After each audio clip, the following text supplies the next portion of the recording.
Hello, hello, hello, hello. My name is Bruce. These are my hands. Well, you see one. And with me is the ever lovely Miss Janet from another planet. Hello. Thank you How for are you? showing up. How are you today? I'm good. Excellent. Today we're going to review the 1979 Carl Reiner movie hmm Jerk with Steve Martin and Bernadette Peters and a host of other fantastic actors and actresses. I haven't seen this movie in over 30 years and it still holds up. Yeah, I thought they did a really, really good job at uh, making it realistic. Yeah. I don't know how old Steve Martin was when he started Mark. this movie, but this was his first major role in any movie. And he was so good at playing someone that was so naive. Even though he was older and his hair was already gray, but he was already white because a lot of people's hair turn white when they're young. And he just did a good job at playing a very naive man whose life experiences happened as he lived life, and he talked about it. And that's the whole thing is narrated by him from the very beginning and how he started off as a poor black child. That is So a definite. it was so good. I just loved it. I thought it was a very good comedy. And, it to me, it isn't racist at all. It doesn't have a bit of racism in it, I don't think. I didn't see any in Except there. for the guy, they did dub out some stuff in the one we watched today from the guy that was trying to kill him. The guy that had the nervous breakdown.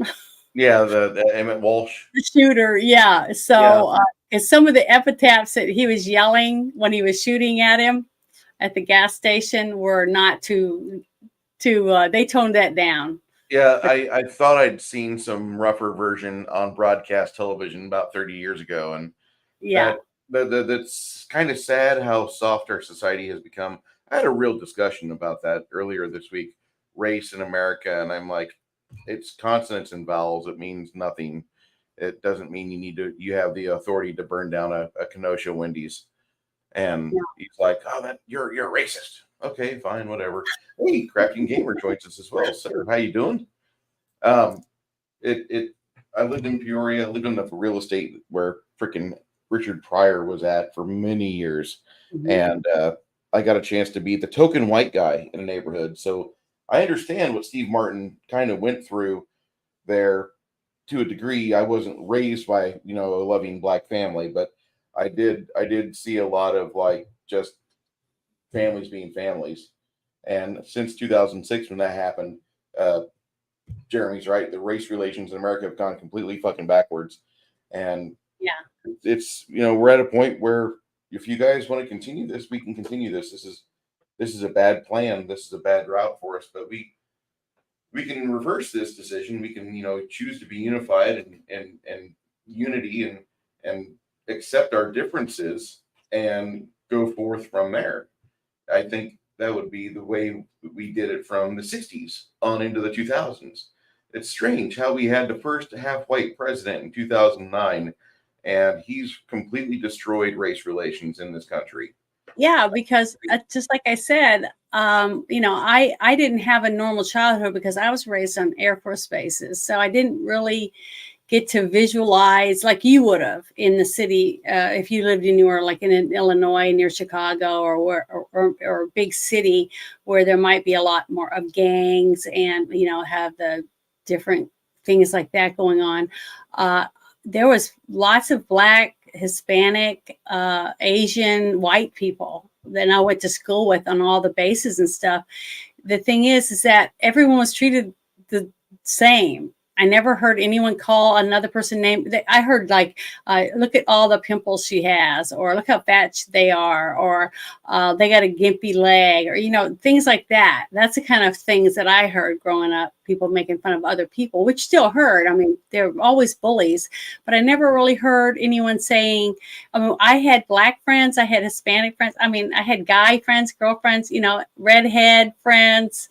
I just had lots of friends that were all shapes and sizes, and I just never looked at anyone and didn't want to be their friend because of the way their skin tone or something. So when people would, I'd watch comedy shows and stand-up comedians, and they made fun of everybody, everyone got made fun of. So it was all fair and even. It's from me growing up, at least that's how I saw it. It wasn't until I was an adult and I started going different places that I started noticing that, some people, but it was more aimed at me because I was in a town, like when we went to Zion, Illinois, okay, outside of where we were for the reasons why we were there. And, I got called different names because I was white when I'd go like pick up my sister from her job at Kmart and things in Zion. So just little things. That's when I noticed it. And I was like, wow, I wonder why they don't like me. I didn't do anything. I just had a hard time understanding it. Now, I never got assaulted or attacked. I've never been robbed. I've been very lucky to be in that part. But this movie, to me, doesn't portray that. It does poke fun at the fact that he was raised, he's white, and he was raised with Black people. But he seemed like a loving son. He was writing letters and sending money. He seemed like they raised him really well. He had good manners. It didn't portray him as like a thug or anything like that. That's who raised him. So, I just thought it had a good point of view on how sweet they were when they're sitting on the porch and he's talking about, getting to use his special purpose and stuff, just little things like that. It was an innocent quality that he was able to portray. And so was the grandma who's reading the letters. She was so adorable getting to read it in a manner that wasn't, comedy. It was like she was really reading a letter from her little grandson and how happy she was and how proud of him she was. Those little things like that. And then when the parents would just giggle and laugh, things like that. It was just funny. I just thought they did a great job. And anyone who's not a racist, I guess you could say, that would watch this would think it was funny too, I think. I think that's the same takeaway from this. This movie just has entertained audiences for well over 40 years. Yeah. And it's hard to believe. It doesn't seem possible. That's how long it's been. Holds up so well. Mm-hmm. It holds up very well. And this movie just, you don't hear a whole lot of people talk about it now. But when you look at like comedy movie lists from 5 or 10 years ago, this movie is always mentioned. It's always mentioned. And it's just a neat little tidbit, just a testament that people that enjoy comedy movies, where the comedy is genuinely funny, where their entertainment is the entertainment of the audience is primarily the goal. This movie's always on that list somewhere. It may be towards, like out of 100 movies, this is number 99. This movie still is on a lot of top comedy lists. So it's held up very well through the years.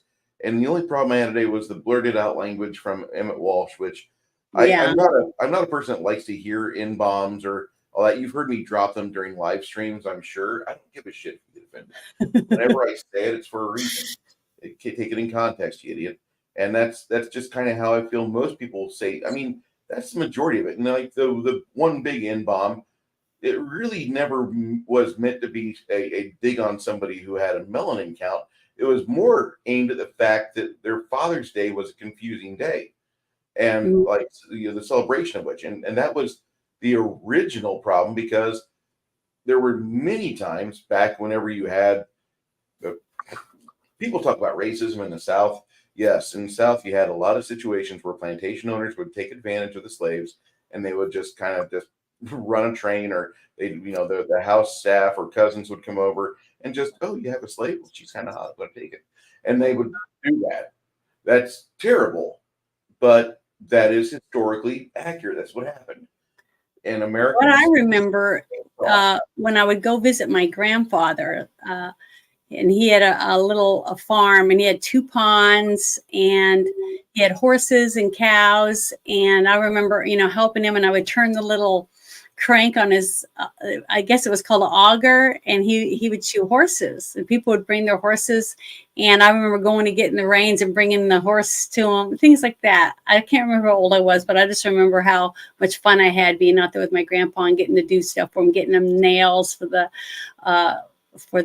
shoes, and just different things. I just loved doing it.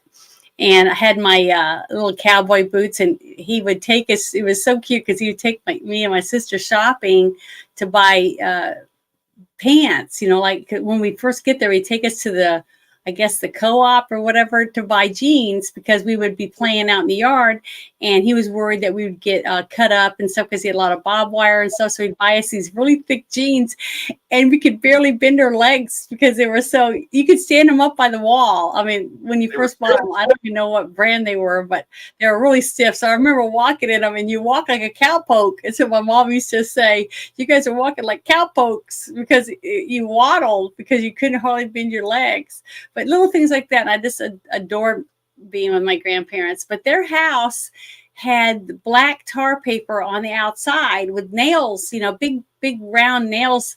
And that's what their walls look like outside. And I don't remember ever thinking anything about them being poor or anything until somebody said, you live with those poor people or something like that. And I go, what do you mean? He goes, we saw their house. They don't even have siding on their house. And I was like, yeah, they do. It's black. And they went, yeah, that's tar paper or something.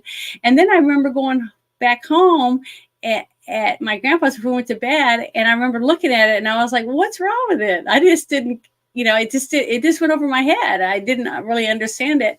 But I remember, I just remember people being mean and bullying us because my grandparents didn't have a lot of money. So it wasn't because of skin color. And there was a lot of people that were there that were black that made fun of us too, because they're like, their dad was a doctor, in town, stuff like that. So it was like, I never thought of it as being anything but being bullies. But, I don't know, that was in the South. So I think it all stems from envy. Yeah, maybe. I'm just saying, I missed out on it. And I'm not saying I don't believe in racism, because I know that there is, because I've seen it. I've seen many, many documentaries and many, many things. And I think it's horrible. And I wish we'd never done that. But as growing up in our movies and in our, there were so many stand-up comedians and singers and actors that were black.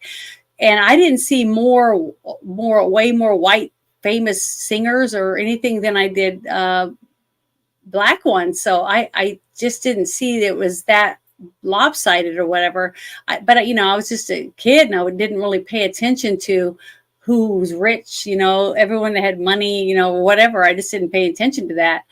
But I just didn't see anything in this movie that pointed to it being basically a racist movie or anything like that. So I never heard anybody say anything about it being a racist movie or anything like that about it. Everyone I talked to that I remember all said, oh my God, the movie was so funny. And they always bring up a scene, a certain part of the movie that they thought was funny. And when we watched it this time, I totally forgot about Patty, his first love. I think she bullied him into letting her strangle his penis with her vagina. Well, yeah, basically, because he was like a little kid. It was like taking somebody, a totally innocent person, and that's why when she just paid attention to him as like, he's somebody I haven't had yet. She hadn't conquested him, but she was a bully. So as long as he was the only one, he didn't notice there was anything wrong. And it wasn't until Bernadette Peters' character, Marie, came into the story that he realized that, wow, this is a real person, a real woman. And I like her, he had different feelings. It wasn't just playing with a special purpose. This actually had other feelings that came along with it, because he wanted to kiss her and be with her, talk to her, and share his feelings with her. And that was a young love that was blooming. And I think that Bernadette Peters, in a way, her character, and she did such a good job too at portraying someone that had an innocent quality about her, about a simple way of living her life and not taking no crap. You know what I mean? I thought they worked excellent together. I Well, think that they had an actual relationship that lasted for like 4 years. for real. I This didn't movie, look that up, so I this didn't know movie that. was But they were written adorable. while they were a couple. Uh-huh. This was written and performed when they were first starting their relationship. Mm-hmm. And this there's a lot of people in this movie that became quite a force in the 80s. Hell, one of the Gottlieb men played one of the mobsters in this movie. He ended up being a assistant director, but he was uncredited for one of my favorite comedies of all time, Caveman, and he played one of the mobsters in this movie. But there's so many people in this film that from here they use it as a springboard. Steve Martin and Carl Reiner made 3 more films together. All of Me, The Man with Two Brains, and something else. But they did 4 films together, Carl Reiner and him. And The Man with Two Brains is actually probably my favorite Martin film of all time, just for the fact that when I was a young kid, Kathleen Turner was probably the most beautiful woman in all of Hollywood at the time living. And I've never, like, gentlemen, men of culture, you understand what I say, back burner girlfriend in your mind, right? There you go. Like, Kathleen Turner's always there. I just thought it was great. The whole progression of the characters throughout the movie, starting off as innocents, and poor and simple and humble, right? They had all those qualities. And he learned as he went along. He was so lucky because his boss at the gas station was so nice to him and talked to him in a decent tone, and was, he knew he was not all there, if you know what I mean. But he didn't really take advantage of him or, mistreat him. Even the gentleman in the gas station that he couldn't get his glasses to stay up, so he made him something to help him, right? Out of the kindness of his heart. He wasn't expecting anything ever in his life, and he'd even forgotten about him until years later when the guy showed up and had lots of money to give him, and he thought it was a check for $250. I just thought that whole thing was so cute, and to see him go to the bank and to see the guy, the way he's treating him, at the bank and everything, it just was believable for his character to act that way and to be treated that way. But the guy that was wanting to kill him, that whole thing, having him pursue him throughout the movie in different sections, it reminded me a lot of the other movie that we watched, The Blues Brothers. Yeah. Because remember, you had Carrie Fisher wanting to kill him too, John Belushi's character. So you had that same thing with the cat and mouse, where you didn't know where they were going to show up one day with a gun and try to blow their brains out. And it made it comical, because you can't do that today. You cannot use anybody with bombs or guns or anything, staking somebody out and wanting to take them out. You know what I mean? So just little things like that, I just thought was just really funny. And I laughed, and I didn't feel guilty for laughing about it. This guy is Jackie Mason. Yeah, this is Jackie Mason, and he's one of the best Jewish comics. And I call him a Jewish comic. It's the same thing as being a good comic, but he would always bring his experiences and identity, and he would always make it to where he would spin it into comedy. The only time you'd hear the man talk and he wasn't being funny whenever he was in defense of Israel, because of all the stupid attacks on it from non-Israel persons in the Middle East. And I'm just going to say non-Israeli fan persons, because there's, for some odd reason, no matter what country you are, if you're in the Middle East, you don't like Israel. Like, it's just a mental deficiency of that fucking area. I don't fucking understand it. I'm not going to get into it. But this guy, very good comic, always brought a good spin to his comedy. One of the best. And it's so sad. I mean, we do have him, he lasted all the way till 21. The man was in his 90s when he passed. Yeah. So if you want to go hunt for good comedy and you don't have if you got a few hours to burn, Jackie Mason, go look his shit up on YouTube. You'll laugh your dick off. It's Yeah, he is. fucking He is excellent. really, really funny. And The whole thing, that whole scene where the guy is shooting the cans and you see the little bullet holes appear. And he's what's wrong looking with these around. He's cans? looking around. It was just really funny. And his reaction when he realized that there's a nut job in the woods, shooting at them to hide, and he was trying to hide, and Steve Martin's running around, and then everywhere he'd go, there'd be cans, and you'd think it was the cans the guy was wanting to kill or shoot or whatever. And then he got to the car, and you see you can hear the bling, bling, bling, bling, bling, bling, the bullets hitting the trunk of the car. And then it was just funny. The whole scene was just really funny, even though we shouldn't have been laughing because somebody was trying to kill him, but it was funny. I mean, and Steve Martin was just really, really good at making you laugh, even though it was an intense scene where we should be going, oh my God, hide, scream or whatever, but we couldn't help but laugh at him because he was funny. And then he's like, he's trying to put a hole in you, not in the cans. And he was like, I'm putting you in danger. He's thinking of someone else, he's not really a jerk. So the whole movie, you're thinking, well, who's the jerk? Why is he a jerk? He's super nice. He's super friendly. He's generous. He's kind. He bends over backward for everyone. Even the restaurant scene when they're rich and they go to eat, and he brings her out the escargot, which I love, but it is expensive. So, and then when he says, "Don't look down," because her food's covered with snails, I just thought, who thinks of stuff like that? And then I realized it was Steve Martin was one of the writers of this whole script. Yeah. And then he starred in it. So Steve Martin, he was in a band. He played music. He could act. He was very talented in all aspects, I think, of his life. He just seemed very well-rounded, and he was dabbling in lots of different things. And he was very successful at it. And he was good at it. It wasn't like I've heard his band play, and I thought they were really good for the type of music they did. And I thought he was a great actor and a funny as hell stand-up comedian. I had seen him. I think I saw him. I don't know. I saw him do something where he was doing the King Tut on a show or something. I can't remember what show it was, but that's the first time I saw him. And I think he'd already made this movie. Do what? There was a King Tut reference in this movie. I'm trying to remember when that was. He's got all the money, and they're showing all the stuff that he's got now that he's a rich man. They have a King Tut reference in the film. Oh, okay. Well, I must have just missed it again. I never missed it the first time.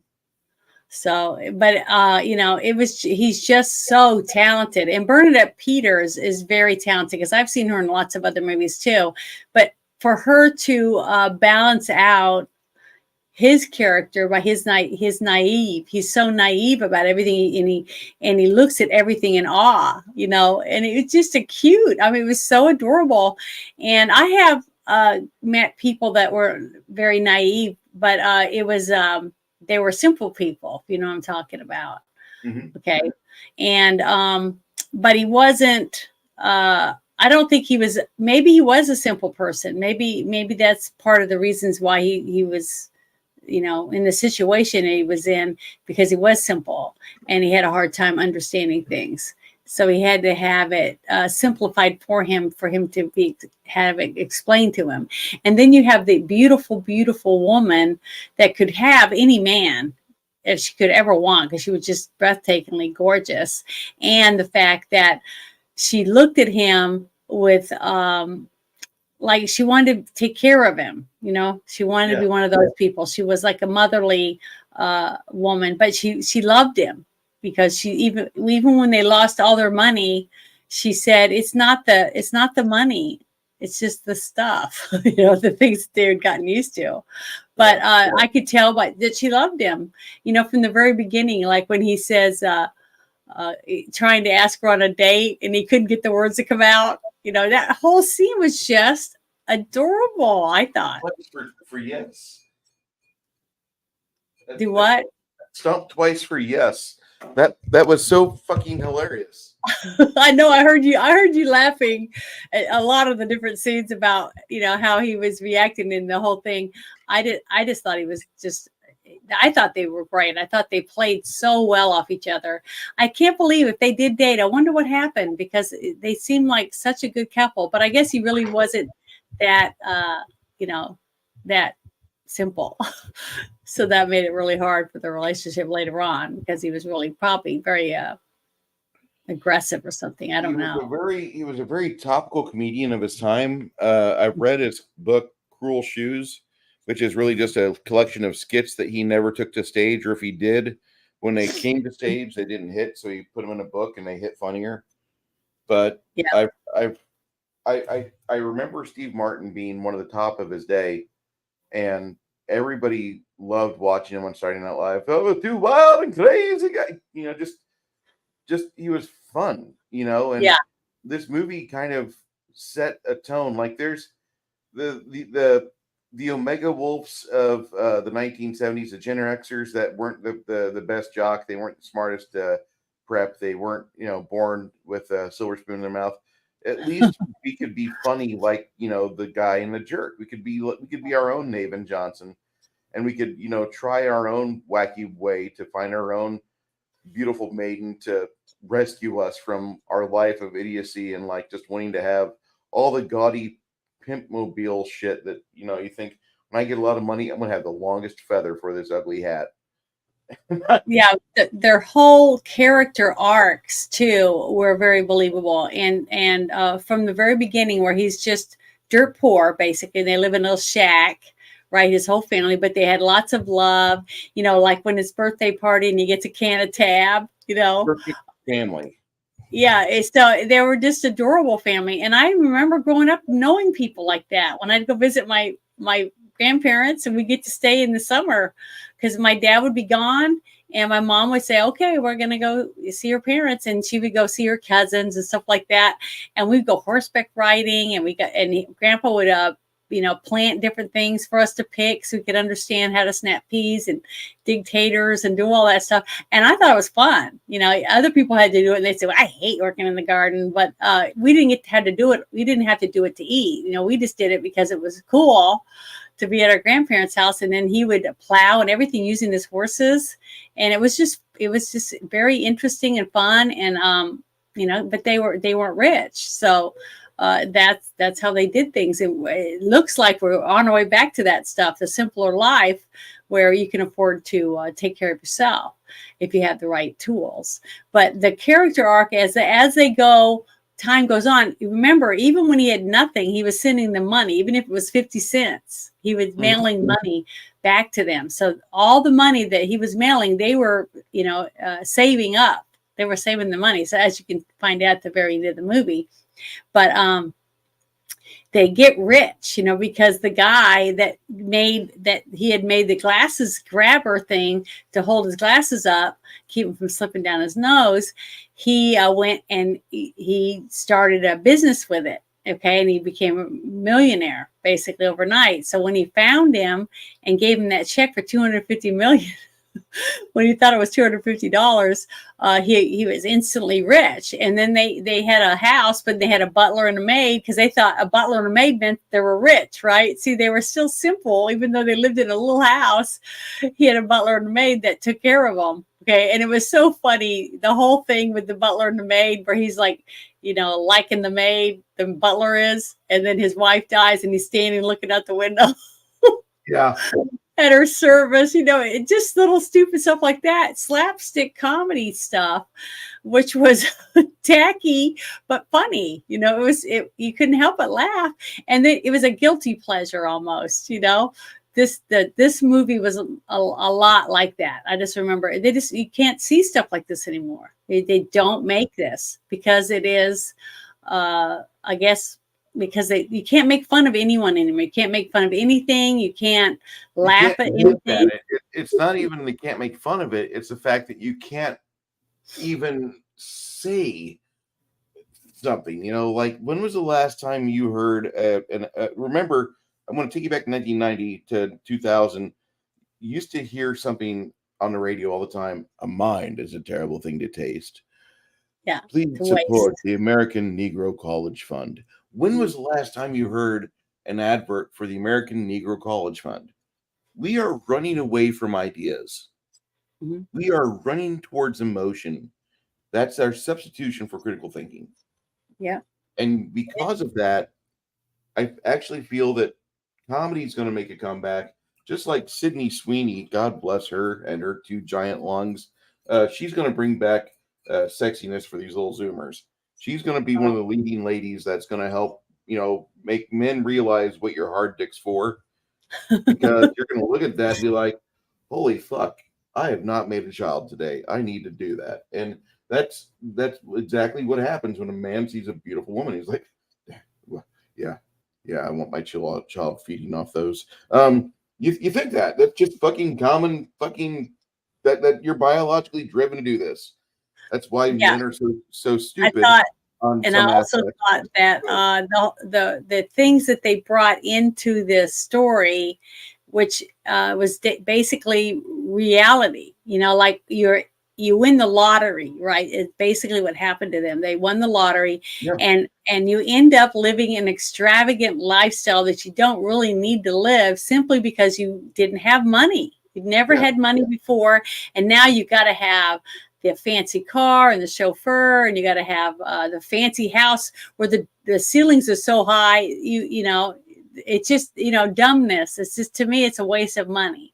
And you have to have 25 bedrooms and 15 bathrooms, all this extravagance. To me, that's where a lot of people lose all their money, is because they waste it on stupid shit, because you think other people like you more simply because you got a freaking 15 bathrooms. I mean, I don't know. I've met a lot of rich people, and most of them live modestly. I mean, they just live in a normal house. Maybe it's got 6 bedrooms and a pool, and they go play golf, and they have 2 nice cars or something like that. But they're not living in this giant mansion that looks like it's a Taj Mahal or something. To me, that's just way overboard.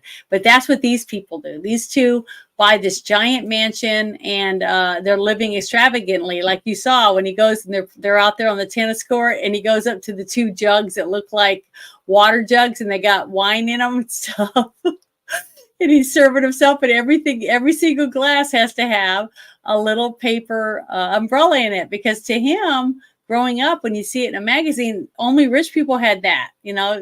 Poor people never got to have that in their drink. So he always had to have that, because that made him feel special, because he is be somebody. You remember when he told that ad up, stuff like that. And then you had the other aspect of, as soon as he's rich, he says that there's people at the door, the butler, and they bring him in. And did you know that was him? That was Steve Martin? No. His name was Pig Eye Jackson or whatever, the cat juggler guy. Oh. That was in the video. You have to go back and watch it, because it's him. He's dressed up, and he's the cat juggler. So when you get to see the video he's showing them, because it's just stupidity. I mean, it had no reality at all in it. But that's basically what you get. When you win the lottery, I mean, you are just bombarded with scammers out the wazoo, with every single racket you could think of, and if they do it now, you have scammers out the wazoo. Anyone that's over 60 years old, you're a target. They're gonna try to say, look at this, and you need a new roof, or you need this. Just write us a check for $1,000 today. We'll get the supplies, and we'll get back with you. And then they leave, and you never see them again. They just took your $1,000, and they just go right down the street and take rip off every person they can. It's usually the elderly that they're able to scam. And that's another thing that I liked about this, is that it pointed all that stuff out. Okay. It pointed out the carny lifestyle, that everybody would talk about. And, as he was going out to see the world, whatever, I just thought it was great. I just thought, and it looked like they were able to do a lot with probably a small budget. So I don't know if this movie had a big budget or not. Do you know? $4 million for this. $4 million. Okay, well, see, Yeah. I thought they did a good job considering how little amount of money they had. But him losing or finding out what his special purpose was all about and what it was for. Like he said, I plan on doing it all the time. In the letter that he wrote to his family, I just thought it was hilarious. every time, and the family sits around and listens while she reads the letters out and stuff. I just thought it was great. The concept of it was just traditional comedy, that you just don't see. You just do not see that anymore. I would be nice though if they could bring back a lot of this slapstick comedy with a touching little story, with a little bit of romance, a little bit of action, and a lot of laughs, and believable characters in it, to where you just want to like them, you want to love them. And they had a couple bad guys in it, which was Patty, the biker chick, and the nutcase guy that was trying to shoot him. And then later on, he comes back and now he's a PI. So, I just thought it was great. And the character arc going, from being poor, they get to be multi-millionaires or whatever, and then they go back to being dirt poor again. So, but it shows that even though they lost it all, they still loved each other, and they didn't care that neither one of them had money. I just thought all that was just great. And I thought those two actors did perfection at showing that, the way it went. And the fact that you had this petite little lady, that he met, and then Patty comes up and says she's going to shove her bike up her ass. She just punches her lights out. I just thought that was great. It was a great scene. Huh? One smack too. Yeah. Patty goes one down good punch. Because most bullies are wimps. I mean, they really are. I took out a bully once, all by myself, because I just got fed up. I got fed up of this person, picking on me all the time. And I finally just turned around and I smacked him on top of the head. And he was a big guy, and he never picked on me again. And then later on, it was like 3 years later, he asked me to the prom. So I guess I proved my point. But the thing is that you just gotta. Most bullies are wimps. That's why they have a little gang around them, because they're not going to be able to handle it when you fight back, stand up to them. But I thought she was cute as a bug. I thought she was great. And the little dog, Shithead, Shithead was so cute. Shithead. Okay, so Shithead, on day one of filming, or day one of Steve Martin getting to know this dog, he dropped like a glove or mitten on its head. So the dog didn't have like a good opinion of Steve Martin. And so really? every time he went and reached for the dog would cower.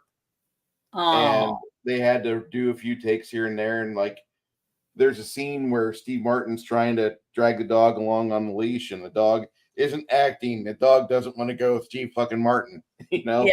And then there's another scene where the dog is growling at Steve Martin, and the dog's not acting there. It's actually like, I don't like you. Yeah, when he was trying to take him, he says, all I need is this paddle ball and the stapler and this remote control. Everything he saw he needed, because he was at the bottom of his pants around his ankles. I think I hit bottom is the absolute. I think that's my entire. What do you call it? My subtitle for the biography I'd write if I did an autobiography. I haven't hit bottom yet. I can still fuck up more. I think that is a great context for this movie, because like he keeps going further down after he starts his slide, and he has to be rescued out of it. She finds him with his family, and they take him back to the life of love that he knew before, where they had everything they needed. They had a nicer house. They rebuilt it. It was still in a ramshackle location, and it's still a house built on block and pier, but it's a nice house, and it's going to have plenty of love in it. He's going to be welcome there. She's welcome there. Nobody had a problem with him. And, they mentioned to him, like, you really aren't a poor black child. We found you on the doorstep. And it didn't affect how they treated him. They still gave him love and respect. And he's going to have that, he's been there. He's seen the top of the mountain, and now he's back. He's got a campsite. He's going to be good. I don't think he's going to reach anymore, because I think he saw the error of his ways. Because a lot of people I know, whenever they get money for the first time, myself included, buy everything. My best friend from Illinois, never been to Texas before. Let's spend $3,000 in San Antonio in a week and see how that feels. felt like I was a millionaire. But after he left, I mean, he's a good friend of mine, but we need to be responsible, because like I could have paid bills with that. I could have paid my car off with that. And instead I wasted it on tequila and buying him a hooker for his I'm sorry you got divorced party and that sort of thing, because that's what friends do for each other. But when you're money laden and you've not had money before, you need a mentor to help you figure out what your wallet can do, because if you don't have somebody there, you're going to buy video games and fucking a stupid big ass truck with a lift kit, or a fucking super fast car that you have no business driving and paying $400 a month in insurance. You're going to have all these stupid things that you will learn your lesson when the repo man comes. And I think Yeah. a lot of oil field guys, my oil field audience is hearing me right now going, yeah, I fucked that up. And every one of us has, because we have to learn somehow. Most of us learn by experience, which means we get the fun and suffering. But after you've had that experience, you can do it again. You're not yeah. barred from making money again. You have to go about it a different way, because if you repeat the same mistakes, you're not going to learn. You're going to just waste your money all over again. And I think Steve Martin's character is gentle enough with himself to be like, I don't need a 5 foot long feather out of my hat anymore. I can live in this wonderful house with my beautiful wife, played by my now girlfriend Bernadette Peters. I can be happy till the end credits. So I can do that. And I think he was happy. I think his character was supremely happy. And Yeah. I love how this movie ends. I love how it began. The entire film, from start to finish, there's just a few things I didn't like, and mainly it's the censorship, the version we watch. But I think that's the studio's a studio that censored a lot of that, because Emmett Walsh was not friendly in his first encounter with Steve Martin. He Well, was one of my favorite scenes in the movie that I laughed and laughed and laughed over was the scene in the bathtub. When he's in the bathtub, when Bernadette Peters is leaving him, she wrote the note, and she's heartbroken because she loves him. It's just that she knows that he's never going to achieve anything. He's not going to give her what she wants in her future, and she's going to have to, she has to leave him. And Shithead's on the bed, and she writes the message and stuff, and he's singing, and he's in the bathroom, and he's talking about who's the luckiest man in the world, that thing, and who's the luckiest woman, you are, that kind of thing. It was just adorable. Oh my God, I just loved it. And then he's like, come and get in the bath with me, and the dog jumps in. And then he starts talking about the letter, because he's listening to the dog and he can understand what the dog's saying. And then he opens the letter and he's reading it, and he's like, because the words are all smearing because he got it wet, right? It's just funny as shit. And, the whole thing was written, and I could tell some of the scenes, it was almost like watching Steve Martin do his stand-up routine. Because I went and watched a couple of him, and that's what he did. And the whole scene with him, when he would say something about, I don't need anything, because he'd get mad because when people wouldn't laugh at him or do stuff with his stand-up, he would say, well, I don't need anything, and he'd act like he's going to leave the stage, that type of thing. So basically, that's what he did. It was like he was ad-libbing. So he would just walk along and grab shit and say he didn't need anything but this, so I don't need anything but this, and he's carrying all this shit down the street, a chair and everything, with his pants around his ankles, right? Because it was funny, and people would laugh. So basically, he used props, but he did it in a manner that other people hadn't done. And that's what made him so funny. But I wanted to read this part. I thought it was really good. It says the principal photography took 45 days using 85 locations in Los Angeles and on $4.6 million budget. And this included Muhammad Fosse's mansion in Beverly Hills, the Pasadena, Westlake, and Village, and the Devonshires or something Downs in Northridge. So that's where they filmed a bunch of places. And it says, and Reiner ran a joyful set. So he said the cast and the crew ate lunch together every day. And at the part of the film, he said, was this Peter singing the song "Tonight You Belong to Me," and he talks about that. I guess it's because they were dating at the time, or they were married, or they were a couple, basically. They were a couple. So it was there was a lot of personal stuff, and he said he wrote the scene, the part for Marie, with her in mind, with her person. So she must be a lot like the character that she portrayed in the movie if he wrote it specifically for her, because there must have been things about her that's what attracted him to her, because of her gentleness and her caring attributes that attracted him to write this character for her. So I thought that was very affectionate when I was reading about that one little thing that I was able to find about their relationship.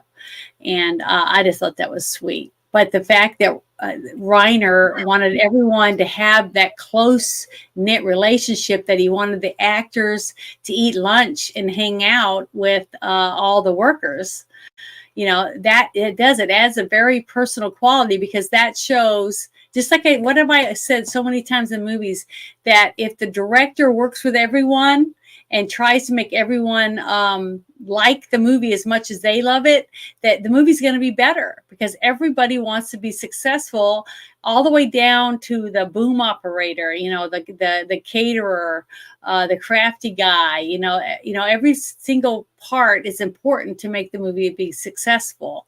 And if everybody feels needed and wanted, that they're going to do a better job. You're not going to have a bunch of bickering and assholes in the bathroom talking behind each other's back and stuff like that.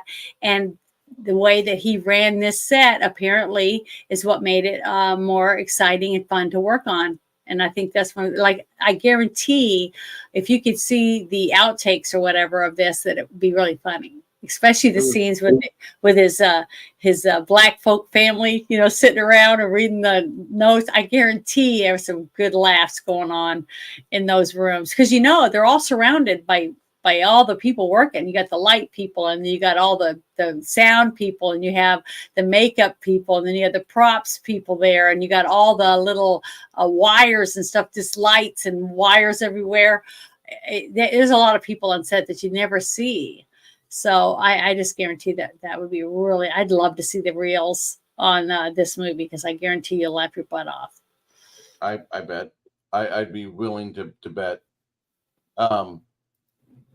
I have nothing negative to say about this film. Is it the funniest movie I've ever seen? No, not by a long shot. Is it funny? Absolutely. Is it must watch? Absolutely. This is a Carl Reiner classic. Yes, definitely. It's a testament to his wonderful comedic mindset of how he can take just actors and he can make something so fun. There was a movie he did with Steve Martin. Oh, I'm pulling up his IMDb, so just give me a moment here. It is a Dead Men Don't Wear Plaid, and it's a kind of a gumshoe-ish type of comedy. Oh yeah. It's very hilarious, and it's just one of those rare films that when you watch it, there's just so much cleverness in it between the director and the main cast. Of course, Steve Martin's the lead, but it's just such a clever film. When you're watching it, you're like, how did this movie not get made until 1982?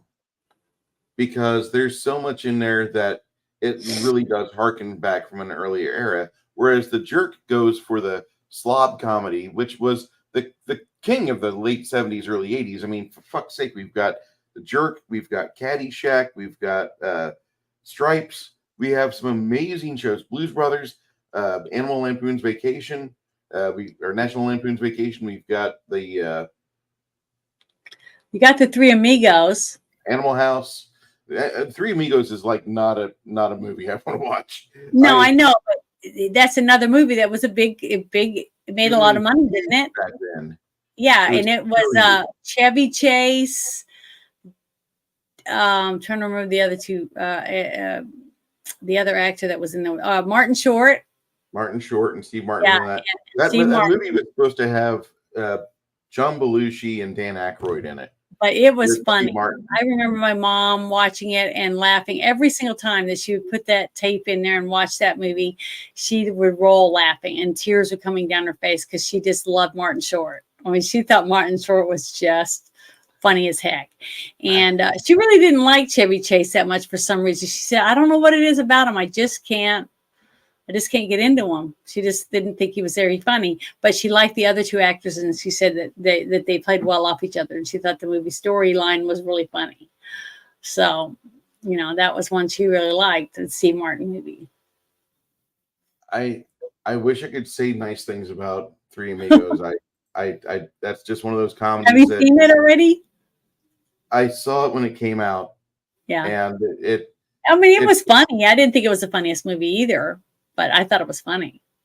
It's just one of those films that I can have it on in the background and I'm not going to get ugly or violent. But if I see something else is on, like, oh my God, we're missing the Walking Dead or insert some other miserable fucking TV show. I'll turn that on instead because I look at this. I look at the Three Amigos the same way I look at Blues Brothers 2000. Like I never saw that one. Both of those movies are only viewable in the context of this is what happens when you take a John Belushi movie without John Belushi. Yeah. And like you might as well have like James Belushi in both of those movies. James Belushi could be just as funny as Chevy Chase in Three Amigos, and I would gain nothing. I mean, I fucking hate that character because it's not Dan Aykroyd, and that's who it was written for. But when Belushi went out, Dan Aykroyd's like, "Nah, I'm not going to be in it. Appreciate it, but I'll make my money another way. I don't need to be reminded of the fact that my friend's dead because he loved drugs more than the rest of us." Yeah. And that, that's just kind of how I view it. I know that sounds like a bummer, but I don't. I think I've seen maybe 4 or 5 Chevy Chase films in my life, and I'm pretty okay with that. I don't need to go exploring the rest of them. There might be some actual good comedy bits in those movies, but I generally find Chevy Chase about as fun as a warm glass of water on a hot summer day. That's absolutely. What movies was he in? Because I can't really think of anything that I really thought he was great in. And Fletch Lives are the only 2 movies that I really say probably succeeded. Never seen Fletch. I'm not going to put you through it, okay? Because it's Chevy Chase. Well, I've never seen that one. So, was he like a private investigator or something? Yes. Okay. Oh. Yeah, he's I believe he's a spy. I remember one movie he was in, and I saw some of it. And one of the scenes was he was possessed or something, and she had poured voodoo powder around the bed or something, and he went around on his hands and knees and snorted it all up, and his hair was sticking straight up, and he had white all over his face and his mouth. And I remember that, but I don't remember the name of the movie. I just remember that scene from a movie that he was in. With anybody else, that could be really funny.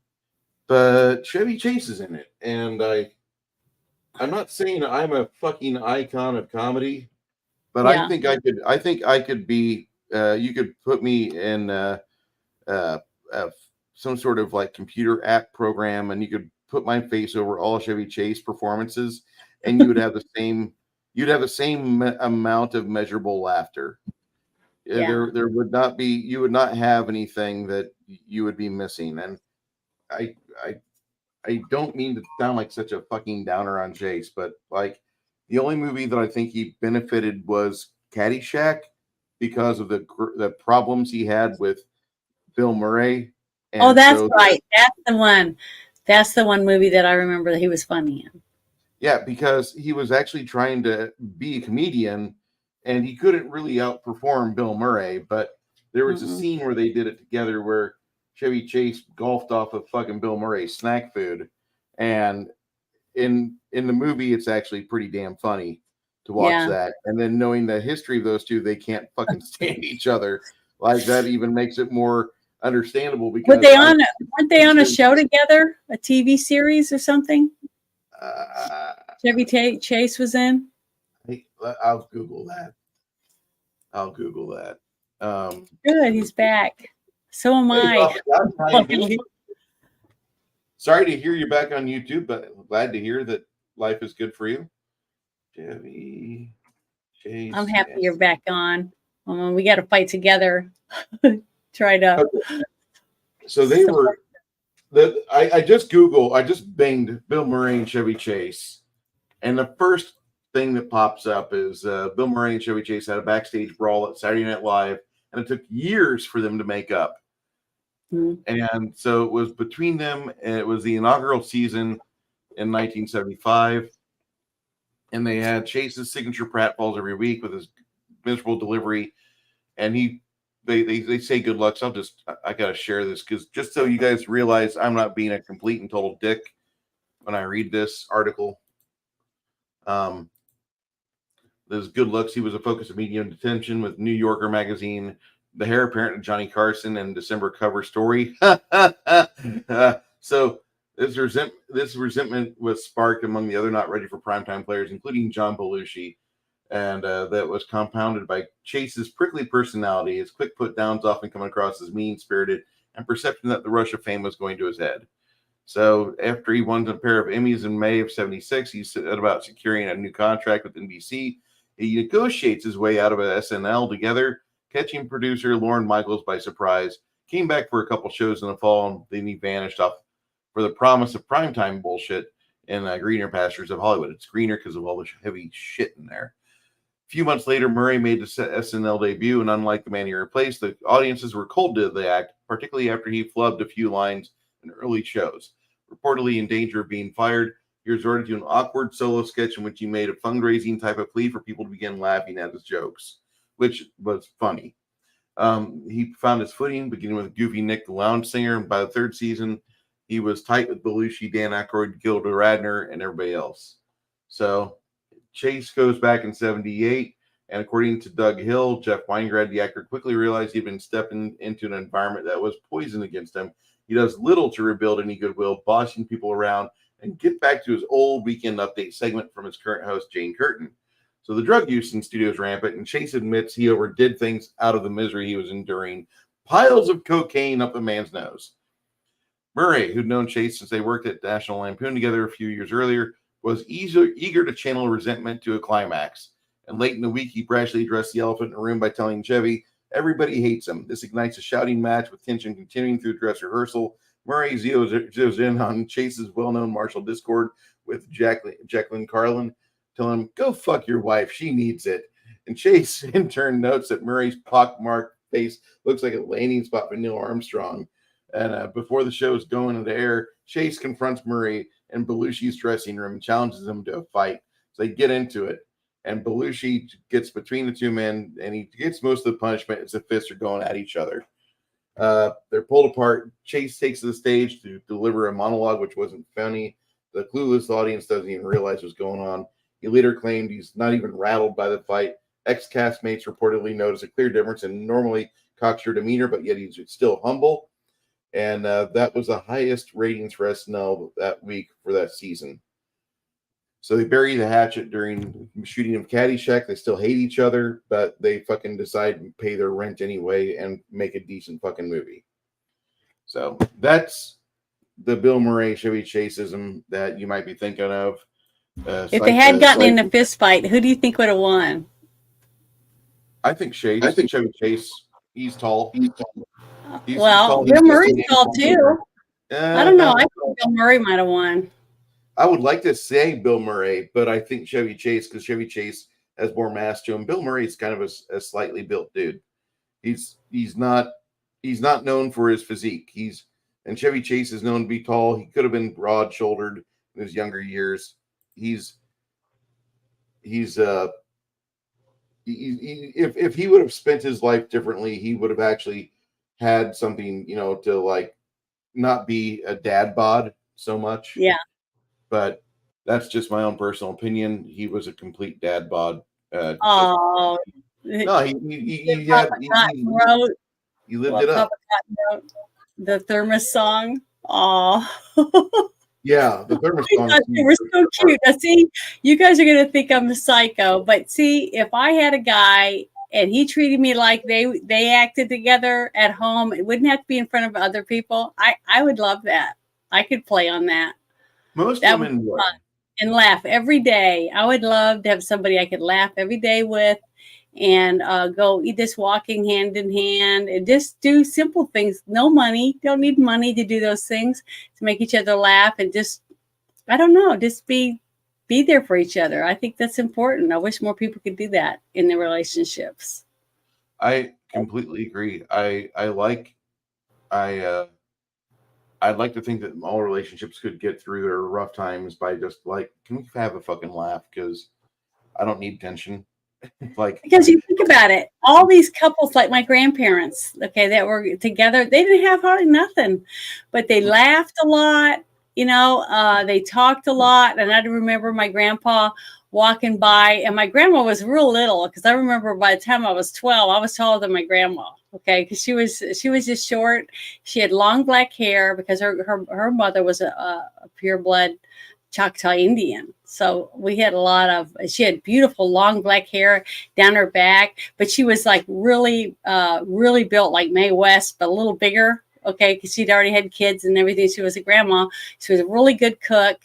And she was just a doll. And he would walk by and smack her on the butt, stuff like that. I just remember playful things that my grandpa did with my grandmother, because we were left with them. My mom would drop us off and she'd go visit her relatives, other relatives, cousins and stuff. I guess, to get rid of your kids with your parents like everybody does.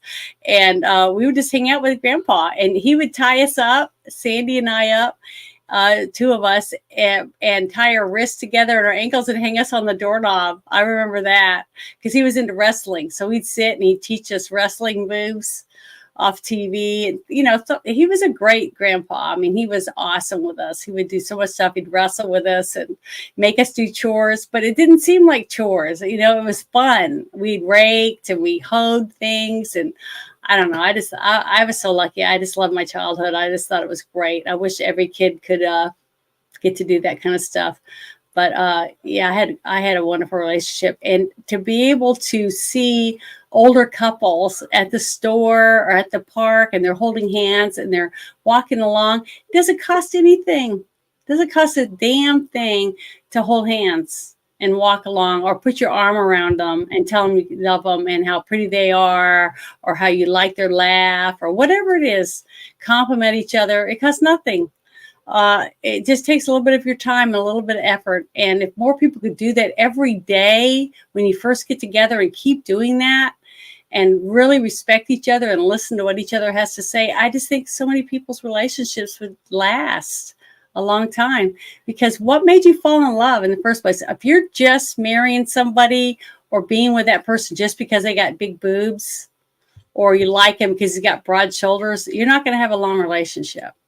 You got to have something, just like Bernadette Peters and Steve Martin did in this movie. They looked at each other deep. They had a deeper connection, because even after they lost millions and millions of dollars, she didn't care. They wanted to be together, and because they loved each other, they loved being with each other. A love that you can't purchase is, very, very rare, I think. But I do see it, because you can't help but not see it if you're looking around. Every time you go to a restaurant or the mall or other functions, you'll see people together like that. And you're like, oh, one day I want to be that way. I want to hope I'm like that when I'm old, see them walking side by side with their canes, I don't know. I don't know what I would be like, but I'd be that little old lady at the nursing home that'd be, walking down the hallway with my man holding hands or whatever. I think I could be that one day when I'm old. That will happen. But it's just it's nice to see, like the family, his family that he was writing letters to. They were all happy, and they didn't have hardly anything. And I think that's part of the problem with America, is that we have so much shit. We got a cell phone, TV, music, cars, motorcycles, bicycles, all these toys, and a job and everything. So we're so busy doing other stuff. We're not looking at each other anymore. We're not talking to people. We're not spending time with actual humans. You know what I mean? We're not. And we're missing out on so many great things that you could do. Like my mom would sit down with us and she taught me how to crochet. She taught me how to use a sewing machine. I mean, I learned a lot of stuff, how to cut my own patterns, make my own patterns from old shirts or whatever, pants, a skirt, things like that. And I was a tomboy. I knew how to shoot squirrels and clean the squirrel and clean the fish, but my mom made sure that I knew how to set a table and do things at home too. We had to have chores. We did all these things.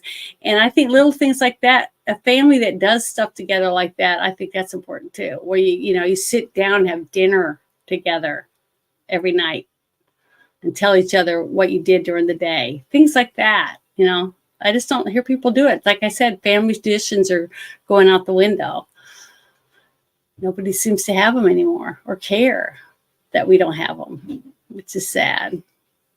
That's typically how that works. I mean, but then you have tradition stuff like that with your parents? Didn't you have we have plenty of traditions. It's just that, when you move states away, you don't get those anymore. And so you have to, like, whenever you see each other for 3 or 5 days, like, you have to slam 2 weeks worth of like family time into 3 days or 5 days. And it's exhausting because you're like, I'm having a great time with you. I know I'm not going to be able to do this for a long time, but I'm going to sleep really well when I get back home. It's nothing against your parents, but it's like, I moved away so I could have, things that I like a job. And, that's what we all do, though. We all have to grow up and leave. But I'm talking about when you're at home and you're growing up and you had some type of tradition. Like the tradition I'm thinking of the most is probably like Sunday morning, we go to church. Mm-hmm. I don't like going to some churches because they absolutely are not focusing on like retaining a young group of kids. They don't teach, I think, at the children's level. They try to teach at a different level, or they try to teach below the kids the reading level because they are scared they're going to lose the kids. But for me, the thing was, for tradition, we go to church. And it wasn't until we discovered this one church on the other side of our small town, because the other church was like catty corner from my house growing up. So if there was anything going on, the pastor saw it outside. Okay. So I would basically be under watch when I was outside in the front yard from the pastor's family and the other families around. So I always did go in the backyard and do stuff because it had bushes and it had things that would provide visual cover. I don't have to worry about people seeing me. If me and my dog want to run around and I want to pee on a big pine tree, I can go pee on a big pine tree back there. I couldn't pee in the front yard. I'm a little upset about that. Still a little upset about people getting butthurt about things like you need to talk to your son about public urination. I'm sorry. I'm a guy. Oh, wait. Nobody's getting offended at this bush over here in the front of the house. You can't see my pee-pee. I'm just, the way I'm standing, what I'm doing, because I'm assuming the stance of a guy pumping gas. Same fucking stance is what you use for urination. And so I didn't like that church too well. I didn't like the strict bullshit of it. They used to complain about long hair. And my Uncle David and I hit him with the same thing at different times when we were both growing up. Like, that guy on the wall has long hair. What's wrong with my long hair? Well, you have to have either a high and tight, or it's just you're running a crappy cult. And there's a reason why nobody stays. And you watch that church wither itself apart. And like, even my grandparents on my mom's side were like, we're done. We're going to a different church. Because they just weren't teaching it right. They just completely fell apart. And when the pastor has to go get a job at Lowe's to reimburse, like a big white church like that, a big church like that has immaculate facade of stonework and brickwork and white siding on the side of it, should have never lost money, but they did. And so we discovered another church across town. We went to that, and I love that church because it was a little bit more progressive. They had some different ideas, but they still taught from King James Bible for the most part, although other people were getting in the church trying to teach from a new life version of the Bible, which I absolutely hated because it was modernized. Don't give me modernization when you give me the Bible. Don't. It'll piss me off. So I really did like that. And I really do miss some of those traditions. There were some places that we went in a search for religion and teaching of spiritual stuff that I really enjoyed. And there were other places that I just felt I'm a waste here. I'm I'm absolutely not desired by the congregation to be here because I'm a kid. And the other kids here are kind of miserable too. But we're gonna put up with it for 2 hours because after this we get to go do something. Maybe it's KFC, maybe it's McDonald's Playland, Yeah, maybe it's I think something fun. every kid goes through Every that. kid feels that, you know. But that Mhm. was traditions that I remember pretty well. And then the last tradition my family had was the Christmas Eve tradition was we'd go see grandparents on Christmas Eve. And then on Mhm. Christmas Day, we'd stay home. Maybe grandparents come over, but we would go see the grandparents on Christmas Eve. Well, now we're past the point where those people are alive any further. So it just like me going home to Latham for Christmas holidays, 2/3 of the experience I'd want to have, I can't have. So I'm not going to worry about it. But for traditions, that's something that I would want. And this movie kind of goes and it shows you what a good, healthy family does for traditions. And the tradition you see is mainly the birthday celebration for young Navin. And he was Yeah. 34 in this movie, playing an 18-year-old man. And it was fine. Yeah. I didn't give a shit because he acted like he was very young and naive. And it's Mhm. a comedy. I'm not supposed to take it very seriously. Yeah. It, it's the way I wanted a movie to be for a comedy. And I never had to think critically about it before until we analyzed it today. But this movie does a really good job. By the way, chat, if you're still here, if you haven't fled for happier places, do me a big favor. Put your channel, put your movie review score in the chat. I want to hear it. I want to have Janet read it off. Well, one of the things that I wanted to jump in real quick and say was the relationship that they had and how they tried to boost each other and get each other active and involved in things. Okay, like when he came home and the guy's about to leave. And he goes, you're trying something new. And she said, yeah, I just took a lesson. And he goes, for what? And she goes, knife throwing. And he's all excited. He said, "Oh, you got to try it on me." And he's looking at the body, the things that the knife sticking out, and one's right in the middle of the chest, and Yeah, right near the top by the neck and all that stuff. So he's like pulling him out and he's having to pry him out. So she threw him pretty hard. And then he's standing there and he gets a balloon and she said, "Put the balloon in your mouth." And then she's holding that knife and she's all sexy, in that little dainty outfit or whatever she's got on, her hair her done. midriff looked awful tasty. I'm just Yeah, going to say. she was smoking hot. Okay. But the thing is that she chucks that knife and it hits and you can hear it go ding, ding, sticking in the wood. And it's right on his crotch. And he's like, wow, that was really good. She goes, I can't do anything. She gets all emotional. But I just thought that scene was so cute and adorable because he was so hard working at trying to make her feel like she was wonderful at it, that you just got to work at it. And he was, just trying to show her he loved her so much that he was, lying to her, lying his ass off basically. But he was willing to stand there and let her throw giant knives at him. I just thought the whole scene was just so funny because real people in love do stupid shit like that. You know what I mean? We're willing Yes. to go bungee jumping, jet skiing, jump off the side of a mountain into the water, all this stuff to impress the girl that you like or the guy that you like. You're willing to do dumb shit. And I just thought that was just so funny. That whole scene was adorable.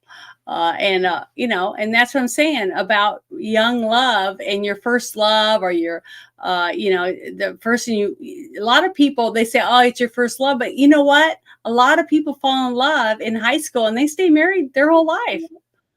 So it is possible to do that if, you're really in love and you work at your relationship. But it takes two, like I say all the time, it takes two people. You both have to work at it. You both have to take and give and take. to make it last. And I've talked to so many older couples that have been around a while, and they say, yeah, I went through times where I couldn't stand him. I couldn't even stand to be in the same room with him. And then other times I'd look at him and say, oh, I miss him so much. I just want to give him a big old kiss. But see, it's an ebb and flow with everything, just like life, like your job or anything else that you're involved in. But, you know, when you have two people that do love each other and you have kids now or whatever, it takes effort. You know, you got to work at it. If you want to have something to last, you have to put effort into it. And that's what I thought was so cute, because the way that they talk to each other, the way they encourage each other, even when they were arguing, like when he was writing all the checks for $1.09, you know, just all those little things, that she was still supportive of it. And he's like, what are you doing wearing that dress? You know, and he instantly got mad because she showed him they really are broke. They had no money. Yeah. You know, it was a hard realization for both of their relationships. And when he got upset and he left with his pants around his ankles and he was walking down the street, she had told him, you know, called his family apparently when they weren't broke, and they went to find him, take him home. So, you know, it just shows you that, you know, if you have a family who loves you and you love your family, that no matter how bad it gets, that you have nothing or you think you have nothing, you still have each other. Yeah, you don't have to have any money to have love. You'll be better off if you have a family that, you know, understands how you are and how you want to be. You know, you're better off if you have good communication. If you took part in the healthy communication, the healthy relationship between you and your mom and dad, and you and your family, your siblings. Yeah. And if you don't have any roots, if you don't have that, like, you got to figure out a way, kind of on your own. Sorry, kids, for you to be able to make it. And lucky for him, you know, it wasn't up to Navin to think of all these things, because Navin would have been on the street, you know, in the end credits. Instead, he had a family that loved him, and they came to the rescue once she got a hold of him. And it's just a heartwarming, funny damn movie. Anybody in the chat want to give this movie a rating? I've got one in here from Papa Cotton. Papa Cotton says he put something in there. I didn't see it. Rare, perfect movies. Oh yeah. And that right there, that's absolutely fine. I mean, it's very rare to have a movie that you can watch at 9, at the age of 12, at the age of 21, at the age of 34, at the age of 48 and older, and get something new and still laugh your ass off. This movie provides that. And that's what I was going to give it. I'm going to give it at least probably just under a 9. I mean, it's just really close to that. Just from little things that, you know, like what you said, that it's sad that they had to hack it up, you know, take certain things out of it because they don't want to supposedly upset somebody's feelings or whatever. It's sad to take something that's a work of art. Because see, when a person paints something or a sculptor makes something like what you're doing right now, okay, the one thing that you're working on, when you're finished with it, it's a one of a kind. Because no matter how many times you paint something, the brush strokes are always going to be different. Yep. There's always going to be subtle differences in everything that you make. I don't care how many shirts you sew or quilts you make. They're not exactly the same. They're not a clone. They are an individual thing that you made. So, and I wish everybody could look at things that way. You know, like when every movie's made, whether it's a bomb or whether it was successful or whatever it was, it's art, basically a form of art. Okay. It's a story that comes to life that you enjoy by sitting back and just watching it. But a lot of people went to work to make it. Thousands of people were involved in making this movie. And then to know that later on they go back and take things out of it and change it, because they don't want people to see this anymore, or whatever it is they take out of it. So just like going back and finding books and burning them or tearing pages out of them, things like that, it's the same thing. You know, you're changing it. You're taking things away because one side doesn't agree with it anymore. So that's why it's really hard to know the true history of anything. unless it's carved in stone, and we had that giant stone mounted on the wall, with whatever was written on it from whatever tribe might have been there, or ancient man or had put something on the wall. The only way we could see it is by visualizing exactly what they did and then try to interpret what they were trying to say. But when someone comes along and paints over it, or takes like they did with some of the darn it, the pyramids, they went in and they tore stuff up, and they gouged holes in the writing and the beautiful paintings that they made because they didn't like whatever pharaoh it was or whatever. It's sad because it destroys history. And when you don't have history to look at, you don't realize the mistakes that you made, and you end up making the same mistakes again. So I don't agree with people destroying any art or anything. If you don't want to see it, take it down and put it somewhere else. But don't destroy it. Don't tear it up, and don't tear all the pages out of the books and things like that, or burn them, because the future might really need them. You just don't know. At this moment, you don't realize the importance of it. So, I see it that way. I see lots of things that way, just like people. Yeah, I'm gonna break the tradition, and I'm gonna give this movie an 85 out of 100, because this movie is damn near a perfect comedy. And most comedies I don't rate super high. Like you've seen me savage movies that are loved by other people, like Jim Carrey's entire fucking IMDb. It's about two movies I really like, but I really love this movie. Steve Martin remains one of my favorite guys from the 80s for comedy. All of Me was a Betamax rip I pulled off of CBS, and I watched All of Me with Lily Tomlin in it probably in excess of 30 times growing up. The Man with Two Brains, I don't know if that was ever put in theaters or not, but I think it was a made-for-TV movie, and it was funny as shit. And I've watched that movie probably double the amount of times of All of Me. And I think that movie's funnier, actually. We'll have to watch that soon. I haven't seen it yet, so it's got Kathleen Turner, so it should turn into anyway. Kathleen, like, you want to watch movies with Henry Cavill? I'm okay with watching movies from Kathleen Turner from the 1970s, 80s, and 90s. Okay, sounds good to me. That's just, I like good movies. I even like some bad movies. I'm not really picky. I mean, I can sit and watch a lot of movies. There's just a few that I'm like, oh, I don't want to really watch that one again. Or, I definitely don't want to watch that one. Like that night that you took me to that website and had all those really bad D-rated movies, that you were saying, you don't want to watch the Midnight Meat Train Part 3? Now, that the one scene in the train fight, I would watch that again, but the whole movie, no, I wouldn't, it is the one time where Brooke Shields actually brought out her chops as an actress. She was really good in that movie. I was so impressed with a lot of parts of it. She is an amazing actress. If she could do that every time, she would actually get paid well in Hollywood, not just be pretty. Well, I think she got paid pretty good, honestly. No, she didn't?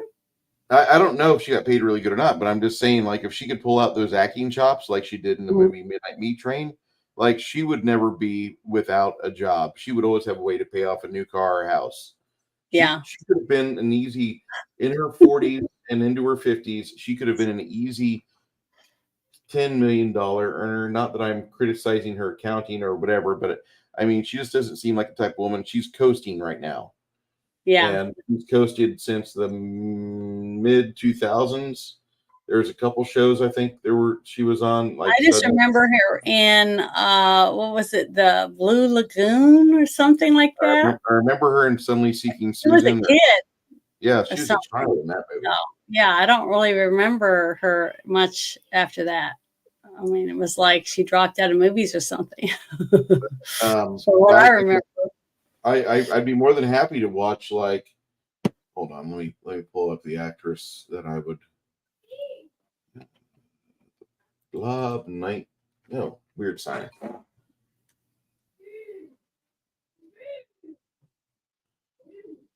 You could pull up the acting resume of another 80s horror queen. No, not you. No, not you. No, not you. Not really. What was the other woman's name from all the Freddy movies? What was her name?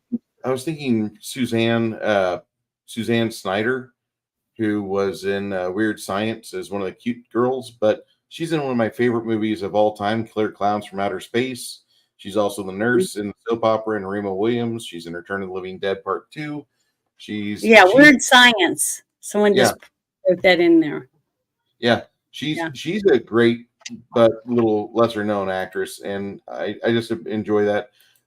This movie is an 85 for me. This is a film you watch with your kids, with your relatives. This is a movie you can watch in mixed company. Nobody will give a shit. Everybody will be happy you're watching The Jerk in public area, because there's not a part of this movie where you're not laughing your ass off. You're going, holy shit, they went there with this, and you're laughing your ass off because it's so fucking good. And it's just a shame that more people, like, this is a time when you need to start looking at movies from the 60s to early 80s and start looking at why these movies were good, because we're hitting a spot in movie production that is absolute shit. And I'm just going to rip on a movie. I'm going to rip on a fantasy movie. It just came out on March 8th on Netflix called Damsel. And I watched that movie, and the last act of that film, the last 40 minutes of that movie, like the first hour of the film was pretty pathetic, but the last 40 minutes of it was like I was watching a cheap script imitation of somebody trying to spunk off the leftovers, the cut items from Willow, the series, and the Rings of Power. Like the absolute worst shit. And I watched this movie because it had a dragon in it. I'm like, well, at least the dragon special effects would be okay, right? Well, the dragon looked good, but one fucking problem with the dragon is they had no consistency in what the dragon's size is throughout the entire film. There's no consistency at all. It was different sizes. Different sizes throughout the entire movie, and it broke some cardinal rules for D&Ders like you 5e fuckers out there. You guys should be writing letters to Netflix, since this is your fucking money that goes to it. You need to be like a dragon that breathes a breath weapon on a dragon can't damage itself. And you're telling me that the dragon belched fire, and the napalm fire, which was really fucking cool, by the way, because it was throwing out flaming pitch when it belched up, its neck would light up, and then it would just, but then they would throw out this flaming pitch, and it was so cool to see. But the final portion of the second act, the little heroine chick Elodie with a edgy little name, she dodges it and makes the dragon breathe on itself, and it hurts itself. And I'm like, this movie's fucking dumb. And that movie went from like a 2 to a fucking 0. Like I was watching that movie just for the don't they have scales? She had scales. Why did she get burnt by her own flame? The movie had so many fucking convenient outs in it, and just that does sound lame. I guess I won't watch it. Don't watch it. I watched it for you. You don't need to see it. I hate going into nerdrotic and critical drinker territory, but that is a miserable film. If you ever watch Damsel, just jack off with sandpaper instead. You'll get more out of it. Oh my God, that sounds painful. Just sit and get 20 grit sandpaper and massage your tennis elbow out for about 4 minutes, and just look at your bloody little stump. You've achieved better than what the movie producers of Damsel did, because that movie absolutely is ass. I wouldn't wish anybody to, if that was an alcohol, it would be poison, because that is like some serious garbage fucking movie. And I want you guys to not see it. Like, I watched it. I watched it on the first night. Yeah. Because I'm like, it's got some money in it. Maybe it's good. I didn't get a good feeling from the trailer, but sure enough, like, it's basically reliving the fucking Nordic. I saw a trailer for that on X. Like, where the fuck did they get the black stepmother from? Because they're in the North, and most societies, even in fantasy worlds and societies like Forgotten Realms or Greyhawk, you're going to have the people with a darker melanin by the equator. And these I know, but people was she a nursemaid? she was the son A or milkmaid? the daughter. She should have. She was a daughter of a rope maker, and Uh-huh. you find that out when she tries to chat up with Robin, Sean Penn's ex-wife, the one that left him when he punched Robin somebody. White, right? That's Yeah. right. Robin Wright tells her, "Weren't you the daughter of a rope maker? Know your station. I don't need a bigger family. Fuck you." And she says that to her in like for the first act. The first act comes to a close as this lady's heart breaks when she realizes that there's no love to be had with Robin Wright. And Mhm. the movie I'm talking about is Damsel. I watched that miserable shit movie on Sunday of last week, and I would wish you. I don't know who you are. Where'd Old you school. watch it? On what channel? I watched it on Netflix because my wife's got On an account. Netflix. We had a Okay. spare phone, and I'm like, let me see this. And I was making my food for work, and I went to work. I went to my first night at my new job, like kind of pissed watching that movie, and I'm like, I should have just kept watching Rings of Power and like jacked off with some 20 grit because that was a miserable fucking movie. Was it better or worse than the Dungeons and Dragons movie that I was telling you to go see with the fat dragon? Okay, the Dungeons and Dragons movie is about a 60% or a 58 for me. Damsel's a 31. Okay, so it was better than that one. Yeah, The dragon in it was even better, I bet. The fat I dragon think was better than the crappy dragon. I have the stuffed animal version of the fat dragon. Okay. Yeah, I saw it on your shelf. Yeah, and I I got love that that dragon. I thought it was so cute, that movie. I love that movie though. So yeah. The D&D movie is leagues better than Damsel, and the D&D movie for me is like barely acceptable. It's enjoyable watching. You watch it with your friends, but don't look at all the technical fuck ups. Like they fuck up on the CGI quite a bit. Like you'll see things that they edit out in the scenery, and then the next shot they didn't edit that out, and the house looks different. It's just miserable. Like they you can tell Wizards of the Coast touched it because you can smell the DEI and the fucking Sweet Baby ink bullshit all over it. The Sweet Baby spunk that's all written, all rubbed on all the script. You know, it can't make Chris Pine look like a manly man, and it's just absolutely fucking miserable. But I was gonna watch it. You know why? Because of the actress that was supposed to be the dragon. I like her. I can't remember her name. What's her name? I like that actress. Aurora Agdashlu. I think that's her name. She's from India or somewhere. From Iran. Iran, yeah. Correct. She's a good actress. Tabar. That's her name according to Bing. Yeah. And she's a great actress. I like her. I loved her in The Expanse. She's one of the bright parts of The Expanse. I love that show. Then she's in Star Trek Beyond, and she plays a good character in that. The only thing bad about her is that she sounds like she eats Lucky Strikes. Like I don't. You're supposed to smoke those, miss, but she fucking snarfs them. Well, some men think that kind of voice is really sexy, and they talk deep like that or whatever. I can do it, but Homer Simpson. I'm going to grab you by your penis and put it the aunts, Homer Simpson's wife's sisters. Yes, they have that voice. Yeah, they have that voice, and that's not sexy. Have you ever watched Archer, Janet? I've watched a couple episodes. Yes. Do you remember the Jackie O character, Dr. Girlfriend? No. Sorry, I didn't see that episode. Dr. Girlfriend talks like this. She's got a little Jackie Onassis body, but she sounds like exactly this. Like she smokes a pack of cigarettes a day. Eats the cigarettes. Yeah. Every day. And it's funny, but like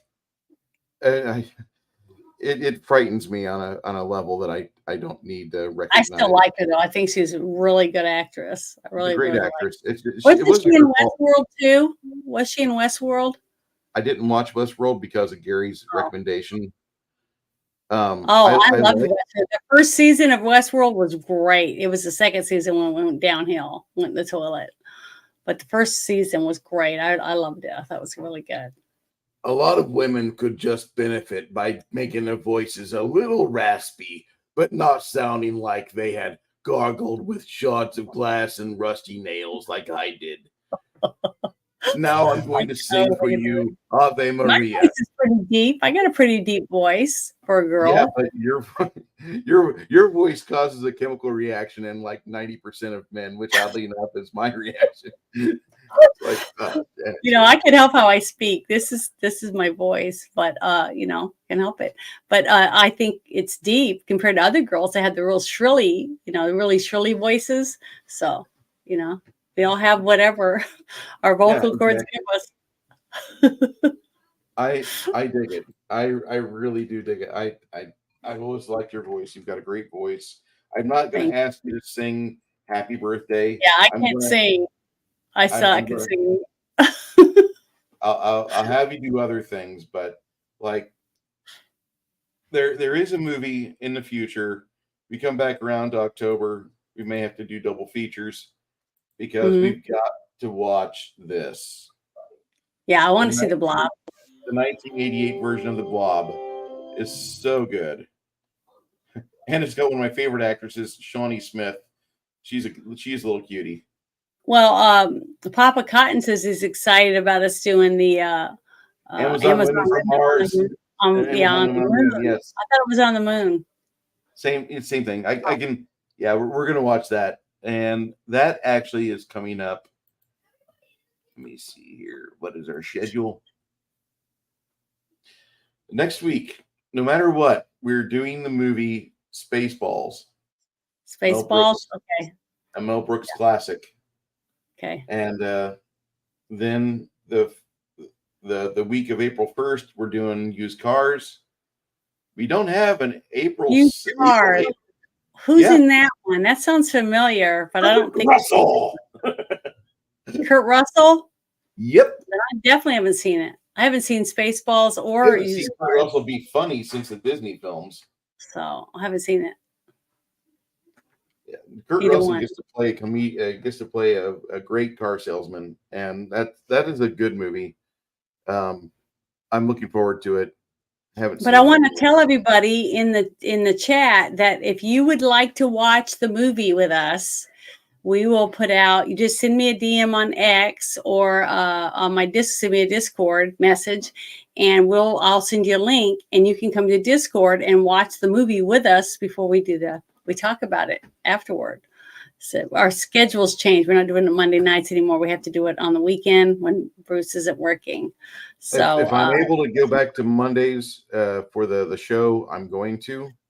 Yeah, but as of right now, we're not. He's got, his job is more important than us goofing around on the internet. But if you'd like to watch it with us, it's a lot of fun to go to Discord. It's quiet. I'm sure people talking behind you, at the movie theater, and we sit and watch the movie and laugh and enjoy it or whatever. And then we will do the review afterward. You have me and Chimerian asking, where the fuck did he buy that Uzi from? I want an Uzi. I know, it was funny. He got a sniper rifle at first, then he yanks out. He was really good at hiding himself in those bushes and stuff too. I thought. Man. He was very skilled. I don't know what happened to him between this and Blade Runner, but he kind of went downhill in the 3 years you see him. Oh yeah. But we do that, and it's fun. It's fun to get to watch the movie and and experience it again, especially if it's something we saw a long, long time ago. But the next 2 movies we're going to watch, I haven't even seen yet, so I'm excited getting to watch 2 movies I have never seen. So in short, we recommend, complete with everybody else in the movie that we're talking in the chat we're talking about. We want you guys, if you've not seen Used Cars, you can see Used Cars. Well, Bruce, I don't have a streaming service. Well, shit. If you don't mind seeing a foreign language pop up, I'm not adverse to giving you guys the link for a certain server to where you can go and check this out. And I want you to check this out because this is a great film. And if you got a kid that likes, we're not watching it next week, though, are we? What? We're watching Spaceballs next week, not Used Cars. Yeah. Okay. We're watching Spaceballs next week. This is for the movie we watched today. Okay. And that'll take it to an Russian server. Very nice place. Treat them nicely. Yeah, that movie is the one we just talked about. The Jerk. And you want to see The Jerk, stay away from modern cinema unless you see something that's absolutely amazing. There's not a whole lot of that going on right now. I think Cabrini might be the only thing in theaters that'll be worth a watch this year. Well, I heard a lot of people going on and on about Oppenheimer, that it was really good. There's I hadn't some seen it yet. communism. There's some communist teaching in that movie that I haven't seen it, so I can't talk about it because I don't really know what happens in it or anything. You know, I haven't seen if it was good or not. I have like a some of friend the that actors told me though. I've seen the scenes that are in question, and it Mhm. just it's not as bad as the communism in Christmas with the Cranks, but Mhm. it's a definite undercurrent. Like Oppenheimer was not exactly a liberty and freedom for everybody guy, but he I don't think that's all I really should have to say about it. But I mean, it's better than Christmas with the Cranks. So to say that, because if you watch Christmas with the Cranks, there's a absolute like communist undertone of that film that if you watch it and you're looking for political speech, like you're going to be like shoving the kids in the bomb shelter by the time the movie's over. It's just it's loaded with fucking Stalinism. It really yeah, is. yeah. So That other movie we watched had a bomb shelter in it. Blast from the Past. Blast from the Past. And you know what? I got to thank people in the chat for sharing that, because me and Janet right now, we kind of do this thing for funsies. We're not doing this for the mathematical financial gains we're going to have. Yeah, I'm not monetized or anything yet, so we're just doing this. We've been doing it a little over a year now, and I just love doing it. It's fun, it's relaxing, and we get to meet a lot of new people. We've gained a really good group of young people that like to come and watch a movie with us, and also hang out with us in the chat. So that's good. That's fun. This Blast from the Past movie we did has 7,400 views. Yeah, that's good. For this crappy little channel that I have and Janet's reach on Twix, we have really overcame a lot. And I got to say thank you to the guys that are involved with us. Just, if you share this out, I appreciate you. I'd like to buy you a beer. If we see each other, if we meet up, it's going to be at a horror con in October. I wanted to go up north to a convention up in Minnesota. Sci-fi con. It's a sci-fi con. Going to have Pete Weller and Gina Carano here in San Antonio in October. We're going to go see that, and it's going to be a lot of fun. I think if you guys are there, fuck yeah, we'll have to do something. Maybe hit up Max and Louie's or someplace that'll not give you like dysentery or something. You have to watch it. You have to watch it. We're going to try to make it into like a meet and greet type thing, like some of the channels do. Even though we're not big or anything, but we're going to actually pair up with some other locals here that are of the same like agenda mindset, and we should probably see like, hey, where are you going to be at? Because we'll pull our limited people that will be in the area. We could all get together and do that and just hang out for a little bit, do a meet and greet, grab some appetizers, maybe a drink or two. If it's a Sunday, unless I'm on an afternoon shift, which I'm begging my boss, give me that afternoon shift we talked about. That would be preferred. Isn't that close to you? Don't you live near there? About 9 miles away. Oh, see, you're lucky. I got a long drive. Yeah, you will have a drive, and I'm sorry about that, but we're gonna be there. And we're going to go enjoy that, because that's just the one thing I want to do this year. Like family medical issues aside, like I don't have any going on right now. Hopefully they stay that way, unless like somebody decides to meet Grimm until then. But that's what we want to do. We want to go see this sci-fi convention, get a hug from Gina Carano, shake Peter Weller's hand for being in one of the best movies in 1987. But the other movie that beats RoboCop of 87 is going to be Predator. Sorry, guys. But yeah, it's going to be good. It's going to be fun. Yeah. Other than that, Janet, what do you have planned for this week?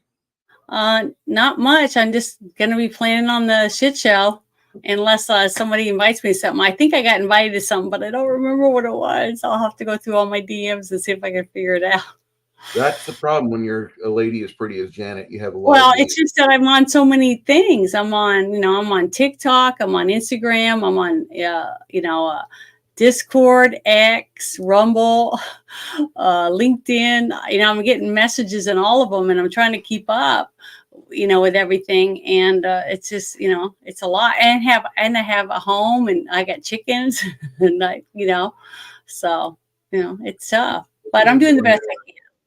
The chickens are more important than randos from India trying to hit on you. I'm sorry. I'm not trying to hit on you Indian types. I hit on everybody, but my chickens give me breakfast, so that too. They got to be fed and taken care of. You are so lucky. I can't wait to have a yard and have chickens and figure out how I'm going to protect them from the damn hawks nearby. You just keep them in a coop and a run. If you have backyard chickens, you don't have to let them free range. Just have 6 little hens, and you have it made. Yeah, I read a thing from 1958. They had a pamphlet, and they said for 5 chickens, you should be able to stay in enough eggs to where 2 adults can live off those eggs. Like everything else they got going on. If you add a rooster and you start having like little chicks, you're gonna have it made. But if nothing else, have 5 chickens per 2 adults, and that should keep you pretty well. You just feed them scraps, and I cut my grass and I rake it up and I put it in my run with my chickens when I get them locked up. So they love grass. I would have never thought they'd eat grass, but okay, that's easy enough. I live in San Antonio.